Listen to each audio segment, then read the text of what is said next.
ورحمة الله تعالى وبركاته.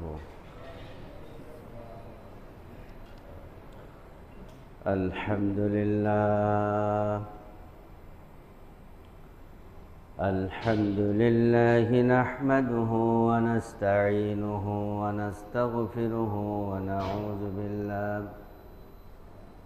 ونعوذ بالله من شرور أنفسنا ومن سيئات أعمالنا. من يهده الله فلا مضل له ومن يضلله فلا هادي له. ونشهد أن لا إله إلا الله وحده لا شريك له. ونشهد أن سيدنا وحبيبنا ومولانا محمدا عبده ورسوله الذي أرسله بالحق بشيرا ونذيرا وداعيا إلى الله بإذنه وسراجا منيرا. فقد قال الله تعالى في كلامه المجيد وفرقانه الحميد: أعوذ بالله من الشيطان الرجيم. بسم الله الرحمن الرحيم. إن الله وملائكته يصلون على النبي يا أيها الذين آمنوا صلوا عليه وسلموا تسليما. اللهم صل على কম কেন বাড়ান وعلى آل سيدنا মাওলানা মুহাম্মদ। নবীকে মহব্বত করে ভালোবেসে প্রাণকে উজাড় করে সবাই বলি একসাথে: আল্লাহুম্মা সাল্লি আলা মাওলানা মুহাম্মদ ওয়া আলা আলি মাওলানা বালাগাল উলা বিকামালিহি কাশাফাদ দুজা বিজামালিহি হাসুনাত জামিউ খিসালিহি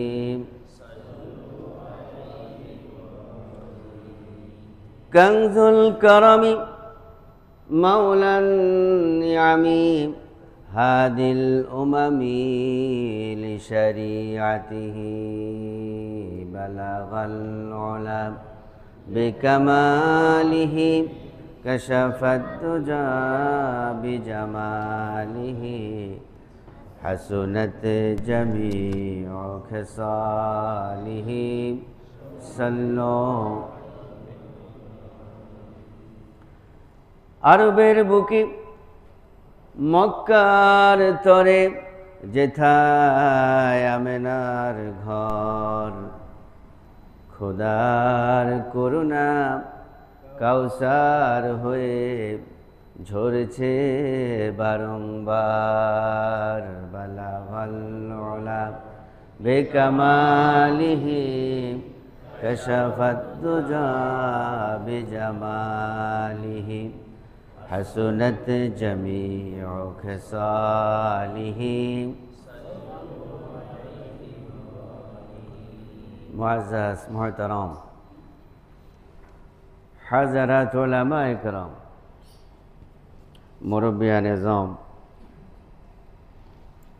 যুবক ভাইয়েরা, মাসুম ভাইয়েরা, ঘরে বসে থাকা একান্ত শ্রদ্ধা মা এবং বোনেরা, আমরা মহান আল্লাহ রাব্বুল ইজ্জত ওয়াল জালাল তার নিকট লাখো কোটি সানা সুজুদ পেশ করছি যে আল্লাহ সুবহানাহু ওয়া তাআলা আমাদেরকে আশরাফুল মাখলুকাত বানিয়েছেন, মোমেন, মুত্তাকিন, পরহেজগার বানিয়েছেন। বিশেষ করে পবিত্র জুমাবার জুমার নামাজ আদায়ের পূর্বে অনেক মুসলমান মোমেন থেকে বাছাই করে আমাদের অনেককেই আল্লাহ তাআলা তাঁরই পৃথিবীর শ্রেষ্ঠ জায়গায়, তাঁরই ঘরে নিয়ে এসেছেন মহব্বত করে, ভালোবেসে। যে রব এ মহব্বত করলেন, সেই রবের মহব্বত রেখে ঈমানকে তাজা করে, কণ্ঠকে বুলন্দ করে বলছি তারই শেখানো ভাষা দিয়ে সবাই একসাথে আলহামদুলিল্লাহ, রব্বানা লাকাল হামদ হামদান কাসীরান তাইয়িবান মুবারাকান ফি, ইয়া রাব্বি লাকাল হামদু কামা ইয়ানবাগি লিজালালি ওয়াজহিকা ওয়া আযীমি সুলতানিকা। সম্মানিত ভাই সব, আমাদের জানা আছে যে আমরা প্রায় একটি বছর কাটিয়ে, হিজরি সন কাটিয়ে আরেকটি নতুন হিজরি সনে আজকে আমরা পা রাখলাম। বলি আলহামদুলিল্লাহ। 1447 হিজরি মুহররমের 1 তারিখ। মুহররম এটা পবিত্র মাস। পবিত্র মাস 4টি আল্লাহ তাআলার ভাষ্যমতে মিনহা আরবাআতুন হুরুম। আল্লাহ তাআলা নিজে বলেছেন যে 12টি মাস আমি আল্লাহ তাআলা দিয়েছি। 12টি মাসের মধ্যে 4টি মাস হলো মুহররম,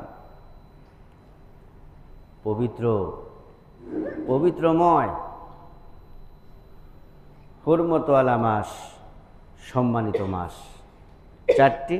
এই 4টির মধ্যে আবার নাম্বার 1 হলো এই মাস, মুহররম মাস। সুবহানাল্লাহ বলে।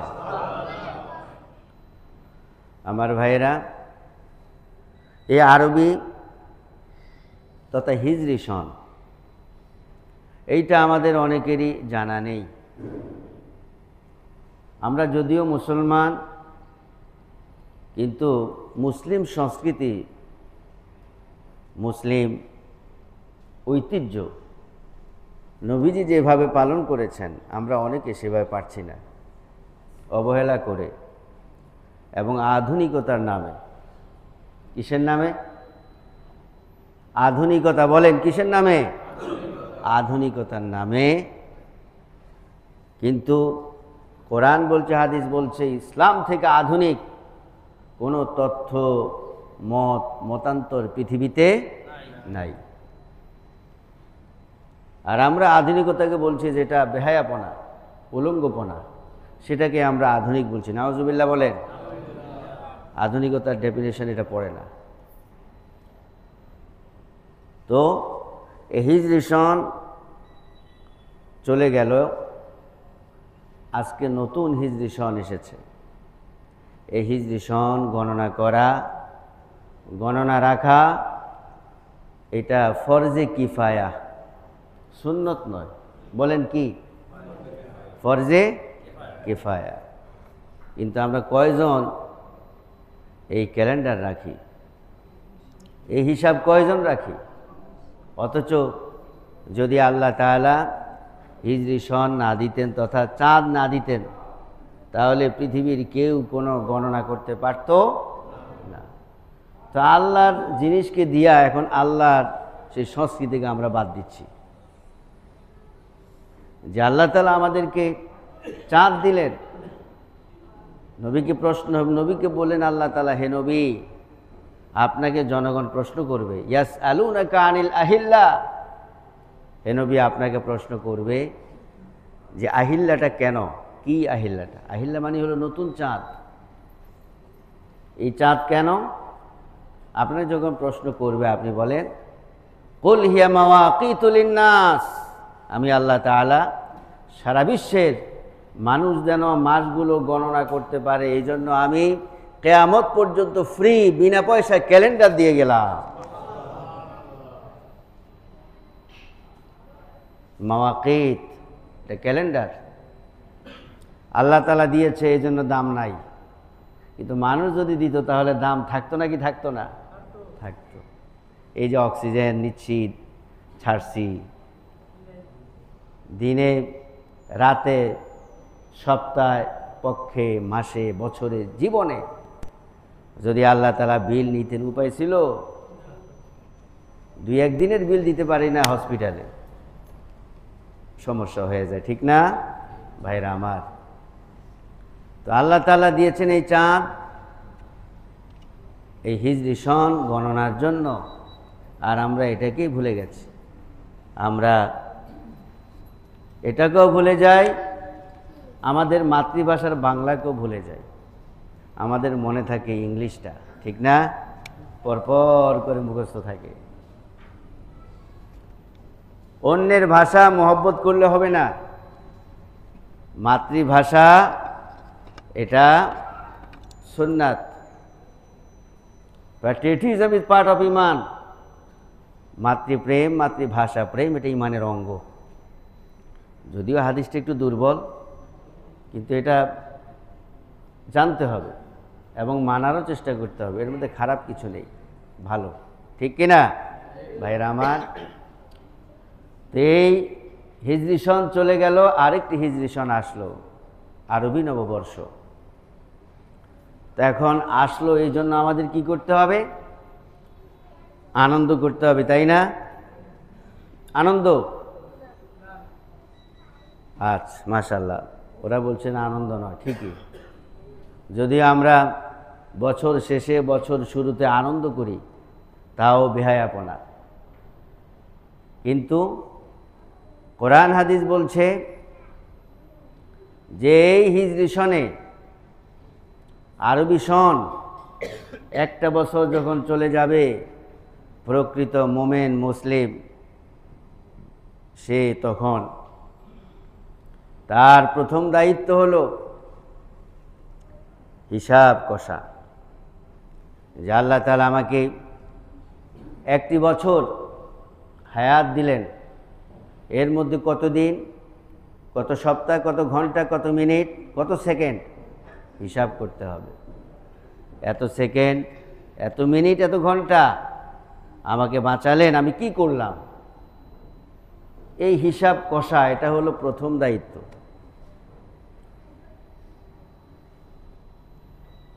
যে গত বছর আমি এই আমলগুলো করেছি, কেন আমি এই আমলগুলো করতে পারলাম না? এই হিসাব কষা।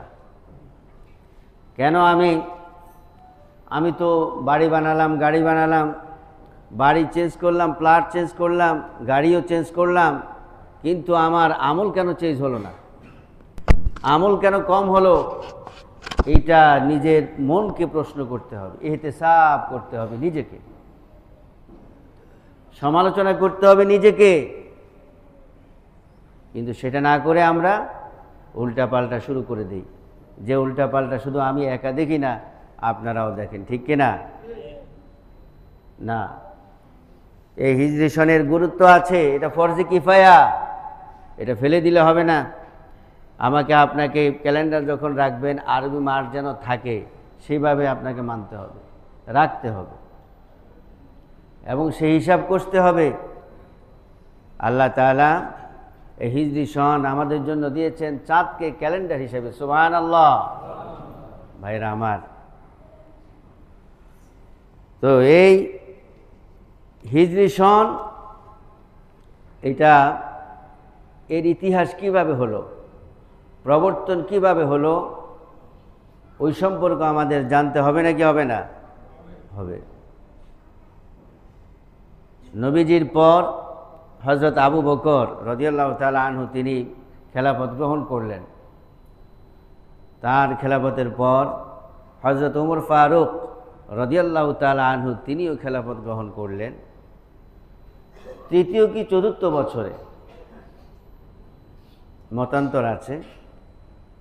সিরিয়ায় অথবা বিভিন্ন জায়গায় চিঠি পাঠাতে হতো। এই চিঠি পাঠালে তখন চিঠি যখন পাঠাতো ওখানে সন থাকতো না, মাস থাকতো। তখন সিরিয়ার গভর্নর তিনি বললেন যে খলিফা, আপনি যে চিঠিগুলো পাঠান এগুলোর তো সন নেই। আসলে সন যখন থাকে না, 2-1 বছর পর তো আমরা ভুলে যাব, কোন সনে হয়েছে তা তো আমাদের মনে থাকবে না। তাহলে আমাদের তো একটা সন আবিষ্কার করা দরকার, সাল আবিষ্কার করা দরকার। তখন হযরত ওমর ফারুক রাদিয়াল্লাহু তাআলা সিরিয়ায় গেলেন, মুরব্বী সাহাবীদেরকে নিয়ে বসলেন। সবাই বলল খ্রিস্টানদের একটা সন আছে, তা আমরা সেখান থেকে শুরু করি। বললেন না, এটা তো বিজাতির, এইটা আমাদের ঐতিহ্য হতে পারে না। তাহলে কি হতে পারে? তাহলে আমাদেরকে হিজরি সন, এইটার আগে অনেকে মতান্তর করেছেন যে নবীজি জন্ম, যেমন ঈসা আলাইহিস সালামের জন্মের সন হলো, তা আমাদের নবীজির জন্মের সনটা আমরা হিজরি সন করি। নবীজি বলছে না, এটাই তো বিজাত স্টাইল। তাহলে ওপাত দিবস না, এটাও হবে না। তাহলে কেউ প্রস্তাব করলো যে নবীজি যখন নবুয়ত পেলেন তার থেকে শুরু করি। বলছে না, আরেকটু গবেষণা করেন। কেউ বলছে বদর দিবস, উহুদ দিবস, বলছে না। লাস্টে প্রস্তাব হলো, বিশেষ করে আলী রাদিয়াল্লাহু তাআলা আনহু তিনি বললেন যে হিজরত আমরা করতে পারি কিনা, কারণ হিজরত হলো মুসলমানদের একটা টার্নিং পয়েন্ট। ইসলাম ঘুরে দাঁড়ালো এই হিজরতের মাধ্যমে। সুবহানাল্লাহ। তখনই বললেন ঠিক আছে, এই হিজরি সন হতে পারে। নবী করিম সাল্লাল্লাহু আলাইহি সাল্লাম যখন হিজরত করলেন ওই থেকে শুরু হবে, কিন্তু কোন মাস আগে দেওয়া হবে? এখন বলতেছে হিজরত তো হলো রবিউল আউয়াল মাসে, তাহলে ওই মাসটাকে আগে দেয়া হোক। বলছে না, তা হবে না। তাহলে রমজান মাসটাকে শুরুতে দেয়া হোক 1 নম্বরে। বলছে না, আমাদের হজের মাধ্যমে বছর শেষ, হজের পরে যেটা শুরু হবে এটা হলো মুহররম। সুবহানাল্লাহ। এই মুহররম মাস, এই হিজরি সন এইভাবেই তৈরি হলো। এইভাবে হিজরি সন পৃথিবীর মধ্যে আবিষ্কৃত হলো মুসলমানদের ঐতিহ্য। সুবহানাল্লাহ বলেন। হিজরি সনের গুরুত্ব আছে নাকি নাই? আছে। এই হিজরতকে কেন্দ্র করে মুহাজির আনসার যারা, তাদের সম্পর্কে আল্লাহ তাআলা কোরআনুল কারিমে বলেছেন রাদিয়াল্লাহু আনহুম ওয়া রাদু আন, যারা হিজরত করলো এবং হিজরতকারীদের যারা সাহায্য করলো আনসার, এদের জন্য এদের উপর আল্লাহ তাআলা খুশি এবং এরাও আল্লাহ তাআলার উপরে খুশি। আ'আদ্দা লাহুম জান্নাত, এবং আল্লাহ তাআলা বললেন এই মুহাজির আনসারদের জন্য আমি আল্লাহ তাআলা জান্নাত রেখে দিলাম।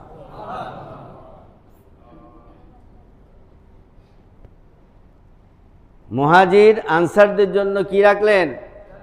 জান্নাত রেখে দিলেন। এই মুহাজির আনসার এদের গুরুত্ব আছে নাকি নাই? আছে।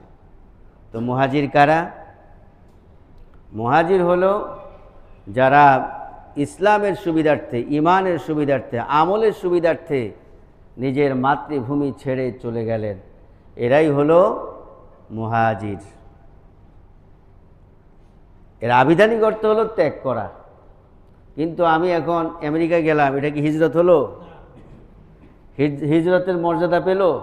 কিন্তু আমি তো বাংলাদেশ ত্যাগ করছি না। আল্লাহর জন্য হতে হবে। কার জন্য? আল্লাহর জন্য হতে হবে, তাহলেই হিজরত হবে। আর আরেকটা মুহাজিরের সংজ্ঞা হলো, যা আমরাও এখন মুহাজির হতে পারি। শুনতে পারেন? শুনবেন তো? নবীর সময়ে মুহাজির যারা, সেই সুযোগ তো নাই, কিন্তু আমরা সবাই মুহাজির হতে পারি এইভাবে। ক্বালান নবী সাল্লাল্লাহু আলাইহি ওয়াসাল্লাম আল মুহাজির মান হাজারা মা নাহাল্লাহু আন। নবীজি বললেন, মুহাজির হলেন তিনি যিনি মান হাজারা, যিনি ত্যাগ করবেন, মা নাহাল্লাহু আন, আল্লাহ তাআলা যা নিষেধ করেছেন, জিনা, ব্যভিচার, মদ, জুয়া, অন্যায়, জুলুম, এগুলো কি নিষিদ্ধ? কার পক্ষ থেকে? আল্লাহ তাআলার পক্ষ থেকে নিষিদ্ধ। এই নিষিদ্ধ কাজ যারা ত্যাগ করবে, মান হাজারা, যে ত্যাগ করবে, ফাহুয়া মুহাজির, এই ব্যক্তিও মুহাজিরের অর্থাৎ হিজরতকারীর মর্যাদা পেয়ে যাবেন। তাহলে আমি আর আপনি মুহাজির হতে পারি কি পারি না? পারি। শর্ত কি? বদামল ছাড়তে হবে। আল্লাহ তাআলা যা নিষেধ করেছে, নাহাল্লাহু আন, মা নাহাল্লাহু আন, আল্লাহ রাব্বুল আলামিন যা নিষেধ করেছেন তা আমাদেরকে বর্জন করতে হবে, ত্যাগ করতে হবে। সুবহানাল্লাহ বলেন। এছাড়াও যারা এখনো মাতৃভূমি ত্যাগ করতে বাধ্য হয় জালিমের জুলুমে, আছে নাকি নাই? আমাদের দেশেও আছে নাকি নাই? আছে। জালিমের অত্যাচারে ঘরে শুইতে পারে না, ঘরে থাকতে পারে না, গ্রামে থাকতে পারে না, ঢাকায় চলে আসে, আবার ঢাকায় থাকতে পারে না, গ্রামে চলে যায়। এটাও কিন্তু হিজরত।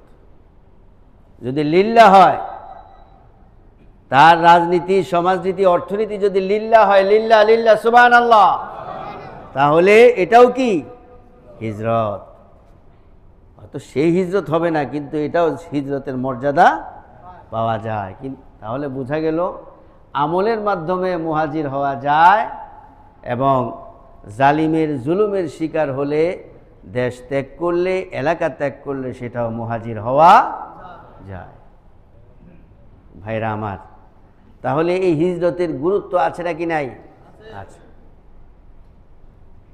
তো আমরা কোরআনুল কারিমে যদি তাকাই, সূরা তাওবার মধ্যে আল্লাহ তাআলা বলছেন 36 নম্বর আয়াতে এই গণনা সম্পর্কে, মাস সম্পর্কে আল্লাহ তাআলা বলছেন, ইন্না ইদ্দাতাশ শুহুরি ইনদাল্লাহি 12 শাহরান ফি কিতাবিল্লাহ ইয়াওমা খালাকাস সামাওয়াতি ওয়াল আরদা মিনহা আরবাআতুন হুরুম। আল্লাহ রাব্বুল আলামিন কোরআনুল কারীমে সূরা তাওবা, কোন সূরা?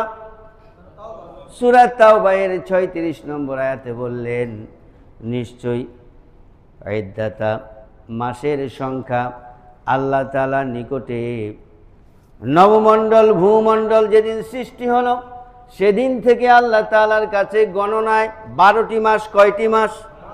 ইন্না ইদ্দাতা, আল্লাহ তাআলা ইন্না বসিয়েছেন, নিশ্চয়ই আল্লাহ তাআলার কাছে গণনার দিক দিয়ে পৃথিবীর শুরু থেকেই নবমণ্ডল ভূমণ্ডল যেদিন থেকে সৃষ্টি করলেন সেদিন থেকে আল্লাহ তাআলা 12টি মাস ঘোষণা করলেন।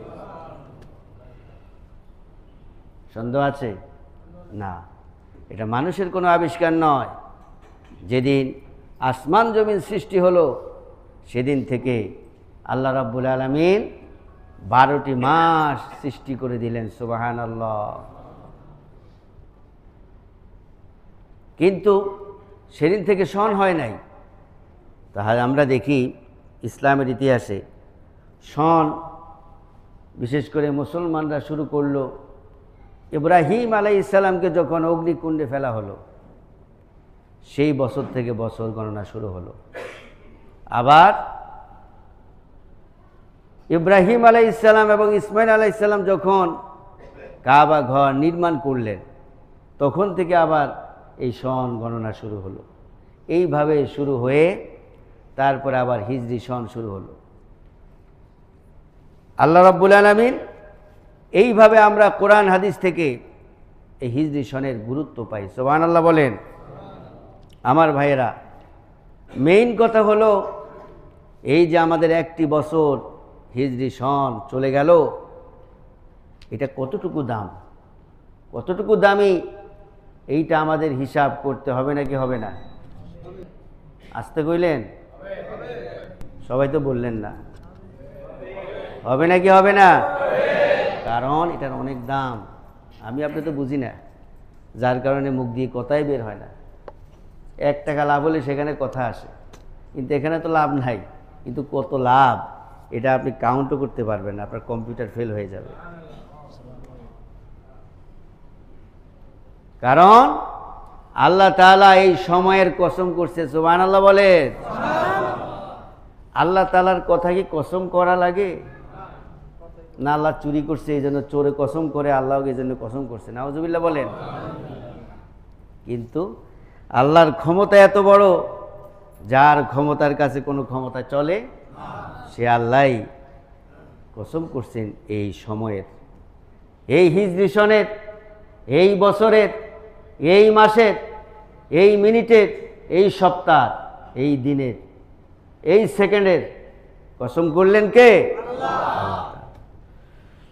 আল্লাহ রাব্বুল আলামিন সূরা আসরের বর্ণনা করলেন। কুরআনুল কারীমের 30তম পারা আল্লাহ তাআলা বললেন, ওয়াল আসরি ইন্নাল ইনসানা লাফি খুসর ইল্লাল্লাযীনা আমানু ওয়া আমিলুস সালিহাতি ওয়া তাওয়াসাউ বিল হাক্কি ওয়া তাওয়াসাউ বিস সাবর।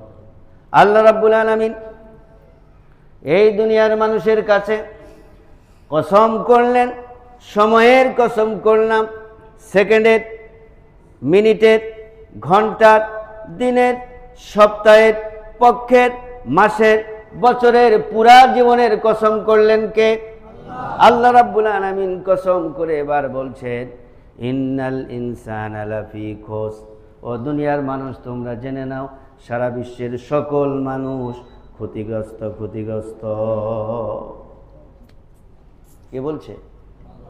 আপনি কোন আপনি অনেক লাভবান, কিন্তু আল্লাহ বলছে না, ক্ষতিগ্রস্ত তুই।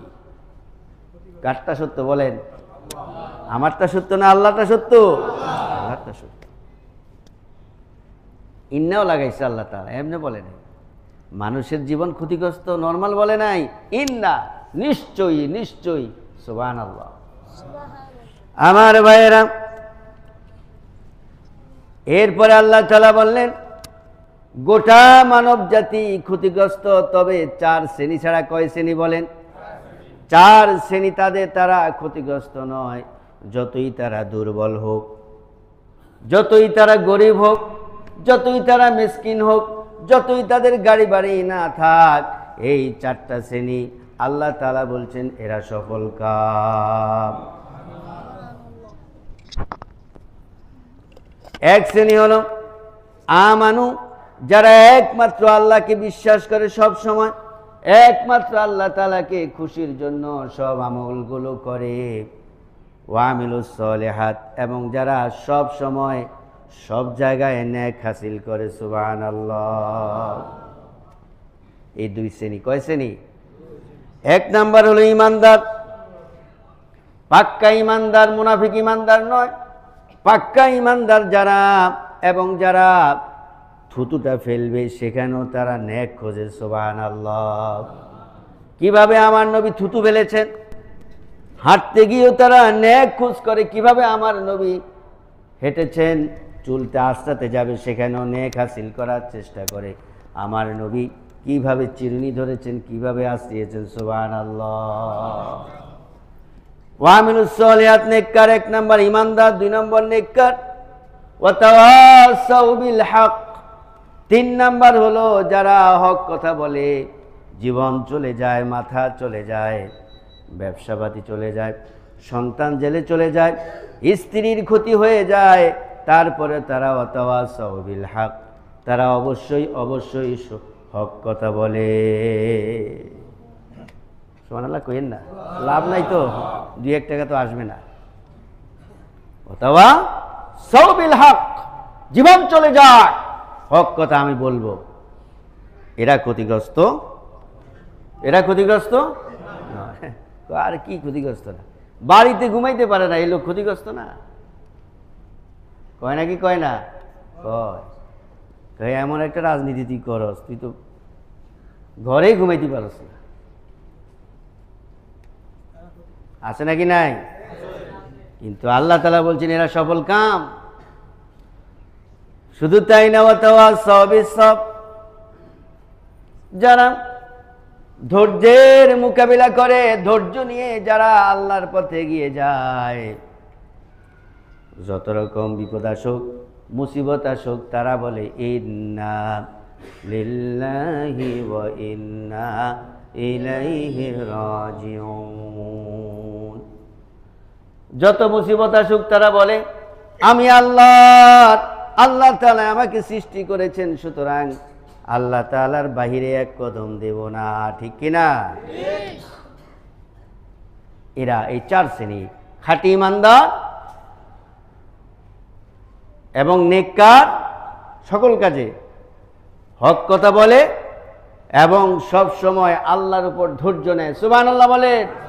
এরা ছাড়া, এই 4 শ্রেণীর লোক ছাড়া সারা বিশ্বের মানুষ ক্ষতিগ্রস্ত। বলেছেন কে? আল্লাহ তাআলা বলছে। ও ভাইয়েরা আমার, এইখানে আল্লাহ তাআলা সময়ের কসম করেছেন, কিসের বলেন? সুতরাং এই যে 1টা বছর হিজরি সন চলে গেল, আমাকে মূল্যায়ন করতে হবে। আনন্দের বিষয় নয়, আনন্দের বিষয় নয়, একটা এক্সাম্পল দিলে বুঝতে পারবেন। এই যে 1টা বছর আপনি পেলেন, চলে গেল, এতগুলো বছর, সামনে নববর্ষ আসলো, তার মানে আপনি কবরের দিকে 1 বছর আগায়া গেলেন। ঠিক কিনা? আজরাইলের দিকে 1 বছর আগায়া গেলেন। আরো একটা সুন্দর এক্সাম্পল দেই। আপনার সামনে, আপনি নদীতে আছেন, সাগরে আছেন, সামনে বিশাল একটা অজগর সাপ বসে আছে। আপনাকে দেখলেই সে গ্রাস করবে, খেয়ে ফেলবে, দংশন করবে, কিন্তু আপনি যেতে চান না, না গিয়ে উপায় নাই। স্রোতের মধ্যে পড়ে গেলেন, সামুদ্রিক স্রোত। এই সমুদ্রের স্রোত আপনাকে আজ সেই বিশাল পাইথনের দিকে নিয়ে যাচ্ছে, অজগরের দিকে নিয়ে যাচ্ছে। যদিও আপনি যান না, কিন্তু আপনি আগাইয়া যাচ্ছেন। আপনি যে আগাইতেছেন, সামনে যাচ্ছেন, আপনি কি আনন্দ করবেন না ভয় করবেন, কান্নাকাটি করবেন? সবাই বলেন। আনন্দ কেমনে হয়? কিসের নববর্ষের আনন্দ? আপনি তো আজরাইলের সামনে যাচ্ছেন, কবরের দিকে যাচ্ছেন। আপনি সেকেন্ড সেকেন্ড, মিনিট মিনিট, দিনে দিনে, ঘন্টায় ঘন্টায় এই আনন্দের নামে কিসের বেহায়াপনা? আপনি যাচ্ছেন, আমি যাচ্ছি আজরাইলের মুখে, বিশাল অজগরের মুখে, এর থেকে ভয়ঙ্কর আজরাইল, সেই মুখে যাচ্ছি। কিসের আনন্দ? আমি কি বুঝাইতে পারছি? কথা বলেন। তাহলে আশা করি আর কখনো এই ভুয়া নববর্ষ করবেন না। ঠিক কিনা?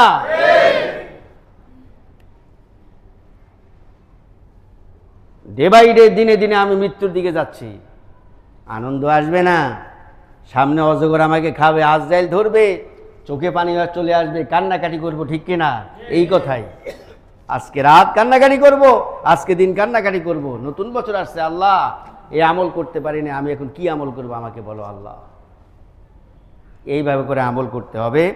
এবং আমলগুলো বিশেষ করে যত বেশি সিয়াম পালন করা যায়, 10টা হতে পারে, 15টা হতে পারে। নবীজি এই মাসে বেশি সিয়াম পালন করতেন। তবে আশুরার 2টি রোজা, কয়টি? 2টি। একটা নবীজি রাখছে, কিন্তু নবীজি পরে বলছে লাইন বাকিতু ইলা কবিরিল লাসুমান্না তাসি, সামনের বছর বাঁচলে আমি 9 তারিখ ও 9-10 রোজা রাখবো। নবীজি আর হায়াত পেলেন না। দেখে অনেকে নবীজি গায়েব জানে, তো নবীজি যদি গায়েব জানতো তাহলে কি বলতো? নবীজি গায়েব জানেন না, স্পষ্ট হাদিস। তো এই 2টা অন্তত সিয়াম পালন করতেন। তারপর কোরআন তেলাওয়াত, জিকির আজকার, এগুলো বেশি বেশি করতে হবে। ভাইরা আমার, এই হলো নববর্ষের মোটামুটি আমাদের সচেতনভাবে আমল করতে হবে হিজরি সনের। রাজি আছেন সবাই? এবার আমরা বলবো, আমরা গত জুমায় যে আলোচনা করছিলাম সালাম সম্পর্কে, মনে আছে তো ইনশাআল্লাহ? সবাই বলেন। সালাম সম্পর্কে নবীজি বললেন আসসালামু ক্বাবলাল কালাম। নবীজি বললেন সব কথার আগে কি বলেন? সালাম। নবীজি বলে দিলেন প্রকৃত মুসলমান তারা সকল কাজে সালাম দিবে। আগে মোবাইল যখন ধরবে হেলো বলবে না, বলবে আসসালামু আলাইকুম। কি বলবে বলেন? আসসালামু আলাইকুম ওয়া রাহমাতুল্লাহ, সালাম দিয়ে বলবে। এইভাবে নবীজি সব সময় কথা বলার আগে সালাম দিতেন। ভাইরা, প্রকৃত মুসলমানরা আগে সালাম দেবে। এই সালামের মতো উত্তম কাজ পৃথিবীতে নাই। সুবহানাল্লাহ। নবীজিকে প্রশ্ন করা হলো আইয়ুল ইসলামে খায়র। নবীজিকে প্রশ্ন করা হলো ইসলামের মধ্যে উত্তম কাজ কোনটি? নবীজি বললেন তুতিআমুত তাআম। আইয়ুল ইসলামে খায়র? ক্বালা তুতিআমুত তাআম ওয়া তাকরাউস সালাম। নবীজিকে প্রশ্ন করা হলো ইসলামের উত্তম কাজ কি? নবীজি বললেন খাবার খাওয়ানো, খাবার। আর দ্বিতীয় হলো তাকরাউস সালাম, সালাম বলা। আলা মান আরাফতা ওয়া মান লাম তারিফ, যাকে চেনেন যাকে চেনেন না সবাইকে সালাম দেওয়া। তাহলে কি করতে হবে? তাহলে কি করতে হবে বলেন? সালাম বেশি বেশি দিতে হবে, সব জায়গায় সালাম দিতে হবে। আমার ভাইয়েরা, ছোটরা বড়দেরকে সালাম দিবেন বলেছেন কে? নবীজি। ইউসাল্লিমুস সাগীরু আলাল কাবীর ওয়াল মারু আলাল কাঈদ ওয়াল কালিলু আলাল কাসীর। নবীজি বললেন ছোটরা বড়দেরকে সালাম দেবে, যিনি হেঁটে যান তিনি বসে থাকার লোককে সালাম দেবে, আর কম সংখ্যক লোক বেশি সংখ্যক লোককে সালাম দেবে। যদি না দিল বিপরীত হতে পারে। এটা সালাম দেয় না, এমনি থাকে, আছে না? একটু অহংকার কাজ করে, মুখ গম্ভীর করে রাখে, তাহলে এরে আপনি সালাম দেবেন। আমার ভাইয়েরা, এইভাবে করে নবীজি বললেন সালাম দেয়া হলো মুসলিমের হক। লিল মুসলিমে আলাল মুসলিমে সিত্তু খিসালিন, এক মুসলমানের আরেক মুসলমানের 6টি হক। কয়টি হক? 6টি হক। এর মধ্যে নাম্বার 1 হলো ইউসাল্লিমু আলাইহি ইজা লাকিয়া, যখন মুসলমান সাক্ষাৎ হয়ে যাবে তখন হক হলো একজন একজনকে সালাম করবে। যদি সালাম না দিল, ক্রস হলে পশু যেরকম ক্রস করে এইভাবে ক্রসটা হলো, নাউযুবিল্লাহ। আমার ভাইরা, এইভাবে করে নবীজি আরো বললেন আউলান নাস বিল্লাহি মান বাদা বিসালাম, আল্লাহ তাআলার কাছে ওই ব্যক্তি, ওই মুসলমান অবশ্যই আল্লাহ তাআলার কাছে প্রিয় যিনি আগে সালাম দেন।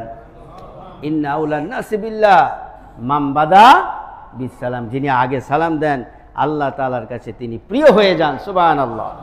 আমার ভাইরা, তারপরে নবীজি বললেন সালামের মাধ্যমে ভালোবাসা সৃষ্টি হয়। ক্বালান নবী সাল্লাল্লাহু আলাইহি ওয়াসাল্লাম,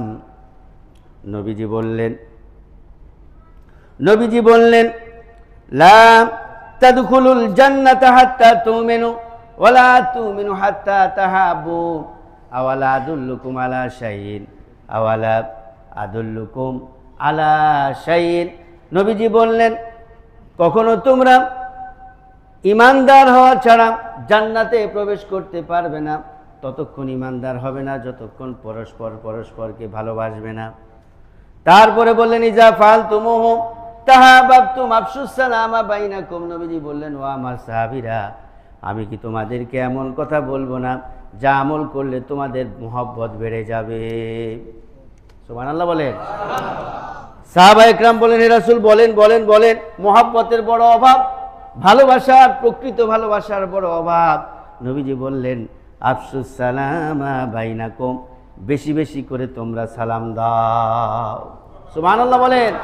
আমার ভাইরা, তারপরে আল্লাহ তাআলা, নবীজি বললেন আফসুস সালাম ইতামুত তাআম, নবীজি বললেন ওয়াসাল্লু ওয়ান নাসু নিয়াম, নবীজি বললেন বেশি বেশি সালাম দাও, তাদখুলুস সালাম তাদখুলুল জান্নাতা বিসালাম, বেশি বেশি সালাম দাও, তাহলে তুমি নিরাপদে জান্নাতে চলে যেতে পারবে। আফসুস সালাম তাদখুলুল জান্নাতা বিসালাম, নিরাপত্তায় কেউ বাধা দিতে পারবে না। নিরাপত্তায় জান্নাতে যেতে হলে কি করতে হবে বলেন? সালাম সালাম সালাম। 100 বছরের শত্রুতা, এটা মিটাতে কোটি কোটি টাকা লাগলেও, আর যদি সালাম দেন কোটি টাকা লাগবে না। এই সম্পর্কে গড়বেন কে? সুতরাং যত বড় শত্রু হোক তত বড় সালাম দিবেন, পানি হয়ে যাবে। কি হয়ে যাবে বলেন? আমি দেখেছি, পানি হয়ে যাবে, ছোটকাল থেকেই দেখেছি এগুলো। তো ভাইয়েরা আমার, আমাদের মাননীয় সম্মানিত সভাপতি সাহেব কিছু কথা বলবেন, আমরা আমলের নিয়তে শুনবো, বলি ইনশাআল্লাহ।